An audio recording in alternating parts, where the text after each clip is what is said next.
अस्सलाम वालेकुम। मेरा नाम मोहम्मद जरी अफ़ज़ल ख़ान है और आज हम लोग टॉपिक पढ़ेंगे न्यूक्लियर फ़िज़िक्स।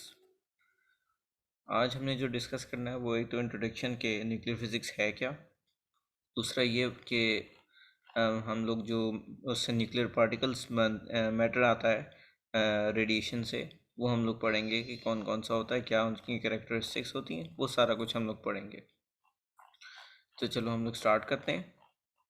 सबसे पहले इंट्रोडक्शन टू न्यूक्लियर फ़िज़िक्स यानी कि न्यूक्लियर फ़िज़िक्स है क्या, वो हम लोग देखते हैं। देखो,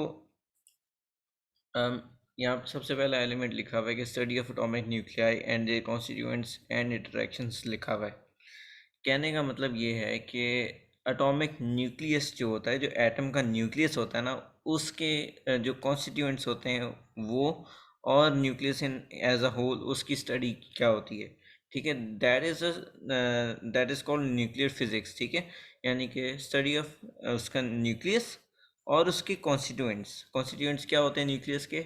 प्रोटॉन्स और न्यूट्रॉन्स होते हैं। ठीक है, मैं लिख देता हूँ, प्रोटॉन्स, पी आर लिखूँगा सिर्फ, पॉजिटिव लिख के। ठीक है, और न्यूट्रॉन्स। न्यूट्रॉन्स आप समझ लें कि पॉजिटिव नेगेटिव दोनों, यानी कि न्यूट्रल हो गए। ठीक है, अच्छा। Study of forms of nuclear matter. Nuclear matter वही चीज़ हो गई, अल्फ़ा बीटा और गैमा पार्टिकल्स, जो मैंने अभी आप लोगों को बताएं कि हम लोग ये पढ़ेंगे, ये वही हैं। ठीक है, अच्छा, यानी कि ये किस फॉर्म में होते हैं न्यूक्लियर मैटर, और उनकी क्या पेनिट्रेशन पावर है, और क्या उनके करेक्टरिस्टिक्स हैं, उनके साइज़ वगैरह, उनकी स्पीड वगैरह, वो सारा कुछ हम लोग इसमें देखेंगे। ठीक है, डिफरेंट फ्रॉम एटॉमिक फिजिक्स। अच्छा देखो, एक चीज़ होती है कि न्यूक्लियर फिजिक्स हम लोग पढ़ रहे हैं, इसके बारे में भी आपने भी यहाँ पे देखा है कि आप क्या कहते हैं, उसके बारे में पढ़ोगे, कॉन्स्टिट्यूएंट्स और न्यूक्लियस के बारे में पढ़ोगे। इसको आपने उससे कंफ्यूज नहीं करना, वो एटॉमिक फिज़िक्स है। एटॉमिक फ़िज़िक्स से क्यों कंफ्यूज नहीं करना? क्योंकि एटॉमिक फ़िज़िक्स में वो इलेक्ट्रॉन्स का भी जिक्र हो रहा होता है। ठीक है, और इलेक्ट्रॉन्स का जिक्र, इसका मतलब कि केमिकल बॉन्डिंग वगैरह वो भी आएगी उसमें। तो एटॉमिक फ़िज़िक्स के साथ इसको कंफ्यूज नहीं करना आपको। ठीक है, मैं ये ज़रा जल्दी से इरेज कर दूँ। अच्छा, फिर आगे चलते हैं। इसमें जो होता है, आपने सिर्फ जिस चीज़ से ताल्लुक़ रखना है वो है आपका न्यूक्लियस, और उसके अंदर जो पार्टिकल्स होते हैं वो। ठीक है, उससे आपका ताल्लुक़ होना चाहिए। इससे कोई वो ताल्लुक़ नहीं कि केमिकल बॉन्डिंग में क्या हो रहा है, उसका मैथ क्या होना चाहिए वगैरह वगैरह, इन चीज़ों पे नहीं जाना आपको। ठीक है, अच्छा, लास्ट पार्ट लिखा है, इसकी यूजेस लिखें, यानी कि न्यूक्लियर फिजिक्स यूज़ किस लिए हो रही है। ठीक है, होती है, न्यूक्लियर फिजिक्स है, लेकिन उसके यूज़ क्या है वो हम लोग पढ़ेंगे। यूजेस कैसे कि डिटेक्टिंग स्मोक इन होम्स। ठीक है, एक घर है, उसके अंदर आग लग जाती है, उसके अंदर एक स्मोक डिटेक्टर होता है, एक ख़ास लेवल, ये एक स्मोक डिटेक्टर मैंने बना दिया। अब क्या होता है कि ख़ास लेवल की स्मोक इसमें पैदा होती है घर के अंदर, तो क्या होता है कि वो स्मोक डिटेक्ट करने लग जाता है। ठीक है, स्मोक डिटेक्ट करता है तो एक अलार्म बजता है इस पर। ठीक है, ये अलार्म के लिए मैंने रेड लाइट ऑन कर दी। ठीक है, अलार्म बजता है तो क्या होता है कि वो जितना भी आपका घर होता है वो एक तो डिस्टर्ब होता है, सेकेंडली ये अलार्म कनेक्ट होता है इनके बिजली, सॉरी बिजली कह रहा हूँ, इमरजेंसी सिचुएशंस के साथ, इमरजेंसी कॉन्टैक्ट्स के साथ कनेक्टेड होता है। ठीक है, अलार्म इसलिए भी होता है ताकि आपको जो इर्द गिर्द एरिया है वहाँ पे अगर आग लग रही है तो वो उसके बारे में आपको बताता है। ठीक है, स्मोक डिटेक्टर। अब स्मोक डिटेक्टर क्या करता है, अल्फ़ा बीटा और गामा रेडिएशन में से कोई एक होती है इसके अंदर, जिसकी वजह से वो स्मोक को डिटेक्ट करता है। स्मोक को डिटेक्ट कैसे करेगा वो हमने देखने के। स्मोक के लिए पैटर्न्स जो बनेंगे, जैसे कि सपोज करो ये एक चार्ट मैंने बनाई है, चार्ट है, इसके ऊपर अगर स्मोक है तो उसके जो रेडियो एक्टिव पार्टिकल्स होंगे, न्यूक्लियर मैटर होगा, वो आके स्मोक के पार्टिकल्स के साथ टकराएगा, और उस पर क्या होगा कि एक इस तरह का ब्लरी सा पार्ट बना देगा। जहाँ जहाँ स्मोक होगी वहाँ के लिए उसको एक शेडेड रीजन बना देगा जिसमें सारी स्मोक मौजूद है। ठीक है, ये करेगा। सेकेंडली इन्होंने बोला है कि उसके लिए यूज़ होता है कैंसर को ट्रीट करने के लिए। हाँ, गैमा रेडिएशंस जो होती हैं वो यूज़ होती है कैंसर को ट्रीट करने के लिए। क्या करती हैं गैमा रेडिएशंस? वो सारे जो आपके सेल्स होते हैं, जो कैंसर सेल्स होते हैं, उन्हें ये गैमा रेडिएशंस मार देती हैं। उससे क्या होगा? उससे क्या होता है कि आपके कैंसर के सेल्स जब ख़त्म हो गए तो आप में अब कोई वो क्या कहते हैं, वो नहीं रहा कि बीमारी नहीं रही कैंसर की, ठीक है। तो उस चीज़ के लिए गैमा रेडिएशन यूज़ होती हैं। ठीक हो गया। थर्ड पार्ट है इसका पावर प्रोडक्शन। देखो, न्यूक्लियर पावर प्लांट्स आपने सुना होगा। न्यूक्लियर पावर प्लांट्स एक्चुअली क्या होते हैं? ऐसे पावर प्लांट जो न्यूक्लियर एनर्जी यूज़ कर रहे हैं इलेक्ट्रिसिटी जनरेट करने के लिए, ठीक है। वो हम लोग आगे डिटेल में पढ़ेंगे जब हमारा नेक्स्ट लेक्चर में हम लोग पढ़ेंगे ना, क्या कहते हैं, न्यूक्लियर रिएक्टर, उसके अंदर हम लोग ये चीज़ें पढ़ेंगे, ठीक है। आगे चलते हैं, फिलहाल हम लोग देखते हैं अल्फा पार्टिकल्स में क्या क्या है। अच्छा, अल्फा पार्टिकल के बारे में मैंने लिखा है कि एक हीलियम एटम का न्यूक्लियस है वो, ठीक है। हीलियम एटम का न्यूक्लियस यानी कि हीलियम एटम के जो न्यूक्लियस होता है उसके अंदर दो न्यूट्रॉन्स होते हैं और दो प्रोटॉन्स होते हैं, ठीक है। मैं इनमें प्रोटॉन्स में प्लस का साइन डाल देता हूँ और न्यूट्रॉन्स क्योंकि न्यूट्रल होते हैं तो उनमें कोई साइन नहीं डाल रहा, ठीक है। अच्छा, तो क्या होता है कि ये न्यूट्रॉन्स और प्रोटॉन्स होते हैं इस न्यूक्लियस के अंदर और ये अल्फा पार्टिकल इसको कहते हैं। इसके क्या क्या कैरेक्टरिस्टिक्स है मैं आपको बताता हूँ। अल्फा पार्टिकल एक तो बड़ा होता है क्योंकि एक न्यूक्लियस है, पूरा न्यूक्लियस है तो साइज़ में बड़ा है, ठीक है। सेकेंडली, इससे क्या होता है कि इसमें इसके अंदर दो पॉजिटिव एलिमेंट्स हैं और दो न्यूट्रल एलिमेंट्स हैं, ठीक है। साइज़ बड़ा होने से क्या होता है कि जो बंदा मोटा होता है, ज़्यादा अंदाज़ा लगाओ, अगर एक मोटा बंदा है और एक पतला बंदा है वो भाग रहे होंगे तो ज़्यादा तेज़ कौन भागेगा, ठीक है ना। तो ज़्यादा तेज़ वो भागेगा जो पतला होगा, जिसका मैस कम होगा।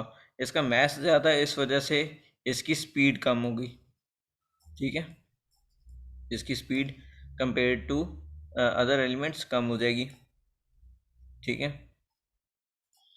तो ये हो जाता है इसके करेक्टरिस्टिक्स। अच्छा, अल्फ़ा डीके होता है यानी कि अल्फ़ा पार्टिकल से जो रेडिएशन होती है वो उसको अल्फ़ा डीके कहते हैं। अच्छा, ये मोटा होता है तो इसके एक नुकसान ये भी है कि चीज़ों के ज़्यादा पेनिट्रेट नहीं कर सकता, इसकी पेनिट्रेटिंग पावर जो होती है वो कम होती है, ठीक है। उसी वजह से इसकी स्पीड भी कम होती है और डिस्टेंस ट्रैवल भी कम होता है क्योंकि इसका वेट यानी कि मैस ज़्यादा है, वेट नहीं मैस ज़्यादा है, ठीक है। अच्छा, अब क्यों, अब मैं आपसे पूछूंगा कि क्यों इसकी पेनिट्रेटिंग पावर कम होगी जबकि ये इतना मोटा इतना बड़ा एलिमेंट है, तो ये ज़्यादा ट्रैवल क्यों नहीं कर सकता? सोचने की बात है ना। अच्छा देखो, सोचने की बात नहीं है। एक पीस ऑफ पेपर ले लेते हैं, ठीक है। उसमें छोटे छोटे पार्टिकल्स मौजूद हैं, ठीक है। अब ये अल्फ़ा पार्टिकल आएगा इतना बड़ा सा, वो आगे टकराएगा तो ये छोटे छोटे पार्टिकल जो हैं इसको रोक लेंगे, आगे घुसने ही नहीं देंगे, आगे गुजरने ही नहीं देंगे, ठीक है। तो एक पेपर की शीट से भी इस पूरे पार्टिकल को रोका जा सकता है, ठीक है। और सबसे कम नुकसानदेह अल्फ़ा पार्टिकल्स होते हैं, ठीक है, क्योंकि उनमें पेनिट्रेटिंग पावर भी कम है, उनकी स्पीड भी कम है और उनका मैस ज़्यादा है बस, ठीक है। तो वो ज़्यादा दूर ट्रैवल भी नहीं कर सकते हैं, वो उनकी स्पीड भी कम होगी, ठीक है, और ज़्यादा चीज़ों से निकल भी नहीं सकते हैं, ठीक। ये हो गए हमारे अल्फ़ा पार्टिकल्स। आगे चलते हैं अभी बीटा पार्टिकल्स के ऊपर। एक सेकंड में ये रेस कर लूँ। अच्छा, बीटा पार्टिकल्स। अब बीटा पार्टिकल्स की क्या प्रॉपर्टीज़ हैं? ये बीटा पार्टिकल्स का यहाँ पे साइज़ मैंने लिखा नहीं है, ये छोटे होते हैं, अल्फ़ा पार्टिकल से छोटे होते हैं, ठीक है। और हाई एनर्जी और हाई स्पीड न्यूट्रॉन्स होते हैं। अच्छा, रीज़न कि मैंने न्यूट्रॉन क्यों लिखा है अब मैं आपको बताता हूँ।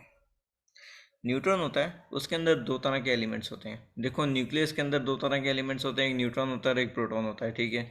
अब न्यूट्रॉन के अंदर भी दो अलग तरह के पार्टिकल्स होते हैं, एक पॉजिटिव पार्टिकल होता है और एक नेगेटिव पार्टिकल होता है। इसी वजह से उसका जो ओवरऑल चार्ज है वो न्यूट्रल है, क्योंकि उसमें एक पॉजिटिव और एक नेगेटिव एलिमेंट मौजूद है न्यूट्रॉन के अंदर। ठीक है, जो उसका पॉजिटिव एलिमेंट है उसको पॉजिट्रॉन कहते हैं, और जो उसका नेगेटिव एलिमेंट है उसे इलेक्ट्रॉन कहते हैं। ठीक है, यहाँ तक क्लियर है? अच्छा, अब देखो कहता है कि ये इजेक्टेड फ्रॉम द न्यूक्लियस है। ऑब्वियसली जब एक न्यूट्रॉन होगा, न्यूट्रॉन जब एक्ट करेगा तो वो कहाँ से निकलता है, कहाँ पर मौजूद होता है एक न्यूट्रॉन, वो एक न्यूक्लियस के अंदर ही मौजूद होता है। ठीक है, न्यूक्लियस से निकल के ही तो आगे वो रिएक्ट करेगा। ठीक है, इसीलिए ये होता है। अच्छा, बीटा बीटा पार्टिकल्स के एक्चुअली दो रिएक्शंस बनते हैं जब भी वो रेडियो एक्टिविटी में हिस्सा लेते हैं, बीटा डिके होता है। तो उसमें क्या होता है कि जो पॉजिट्रॉन है वो एक डिफरेंट चार्ज छोड़ता है, उस पर डिफरेंट तरह का डिके करता है, और जो इलेक्ट्रॉन है वो डिफरेंट तरह का डिके करता है उस पर। वो हम लोग डिटेल में आगे पढ़ेंगे, नेक्स्ट लेक्चर्स के अंदर डिटेल में पढ़ेंगे इसको। ठीक है, अच्छा, यहाँ तक हमने पढ़ लिया था, यहाँ तक हो गया। अच्छा, lighter than alpha particles. Obviously जब साइज छोटा होगा तो लाइटर देन अल्फा पार्टिकल्स हैं। और एक और तरीका जानने के लिए कि अल्फा पार्टिकल्स से छोटे कैसे हैं, वो ये है कि ये न्यूट्रॉन्स हैं, और अल्फा पार्टिकल्स क्या हैं, वो पूरा पूरा न्यूक्लियस है जिसके अंदर आपका प्रोटॉन भी है और आपका न्यूट्रॉन भी है। ठीक है, अच्छा, can travel up to several yards. जब हाई स्पीड होगी, जब ज़्यादा स्पीड होगी तो ज़्यादा दूर भी जाएगा। ठीक है, और can go through 1.5 inch of skin. ये इतना ज़्यादा क्या कहते हैं ट्रैवल कर सकता है, इतनी ज़्यादा इसकी पेनिट्रेटिंग पावर है कि ये देखो, ये मेरा हाथ है।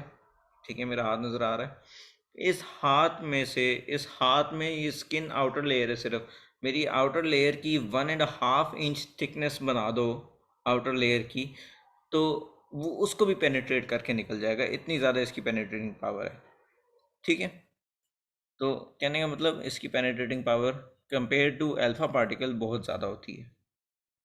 अच्छा, आगे चलते हैं गैमा रेस के ऊपर। गैमा रेस के पहला पॉइंट लिखा है कि ये रेज रेज होती हैं, ये पार्टिकल्स नहीं होते हैं। जो पहले दो हैं वो पार्टिकल्स हैं। क्यों?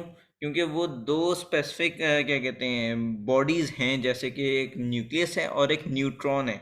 ठीक है, दो स्पेसिफिक बॉडीज़ हैं। गैमा रे एक स्पेसिफिक बॉडी नहीं है, ये एक रेडिएशन है इन इटसेल्फ। अच्छा, रेडिएशन को कहने का मेरा मतलब ये है कि ये वेव्स की फॉर्म में होती है। ठीक है, वेव्स की फॉर्म में होती है, यानी कि ये किस किस चीज़ से ताल्लुक़ रखती है मेनली, इलेक्ट्रोमैग्नेटिक स्पेक्ट्रम से ताल्लुक़ रखती है। ठीक है, यहाँ पे लिखा हुआ है इलेक्ट्रोमैग्नेटिक स्पेक्ट्रम। अब इलेक्ट्रोमैग्नेटिक स्पेक्ट्रम है क्या, आप लोग ये पूछ रहे होगे। देखो, इलेक्ट्रोमैग्नेटिक स्पेक्ट्रम जो है एक ऐसा स्पेक्ट्रम है जिसके अंदर लाइट, जो वाइट लाइट है वो डिस्ट्रीब्यूट हुई हुई है। ठीक है, हमें विजिबल लाइट जो है वाइट वाली, जो जो अभी मेरे मुंह पे पड़ रही है, और जो इधर ये वाइट हमें पीछे बैकग्राउंड में नज़र आ रहा है, ये इसके अंदर बहुत सारे कलर्स मौजूद हैं, इसके अंदर डिफरेंट तरह की लाइट मौजूद है। अच्छा, एक साइंटिस्ट ने जब इसमें प्रिज्म के अंदर से लाइट गुजारी, वाइट लाइट, तो उसे एक विजिबल स्पेक्ट्रम सिर्फ नज़र आया, क्योंकि विजिबल स्पेक्ट्रम वो स्पेक्ट्रम है जो कि हमारी आइज़ जिसकी वेवलेंथ कैच कर सकती है। ठीक है, उस विजिबल स्पेक्ट्रम में 7 कलर्स थे। ठीक है, वो मेरे ख्याल से RGBYOB समथिंग करके नाम है, मुझे याद नहीं है। अच्छा, वो red, blue, green, violet, yellow, orange, और पता नहीं पर्पल था आई गेस। ये सारे के सारे जो हैं विजिबल स्पेक्ट्रम में आते हैं। इनकी ख़ास वेवलेंथ है जो हमारी आइज़ को नज़र आती है। बाकी की जो वेवलेंथ्स हैं वो इनविजिबल स्पेक्ट्रम वाली, वो हमें नज़र नहीं आती हैं, क्योंकि वो हमारी आई वो वेवलेंथ कैच नहीं कर सकती है। अच्छा, खैर वो एक बहुत अलग बात है। मैं जो मेन बात कर रहा हूँ इलेक्ट्रोमैग्नेटिक स्पेक्ट्रम में, इलेक्ट्रोमैग्नेटिक स्पेक्ट्रम में विजिबल स्पेक्ट्रम के अलावा एक यूवी रेडिएशन होती है, माइक्रोवेव्स होती हैं, इंफ्रारेड वेव्स होती हैं। माइक्रो माइक्रो में लिख देता हूँ। ठीक है, फिर इंफ्रारेड होती हैं।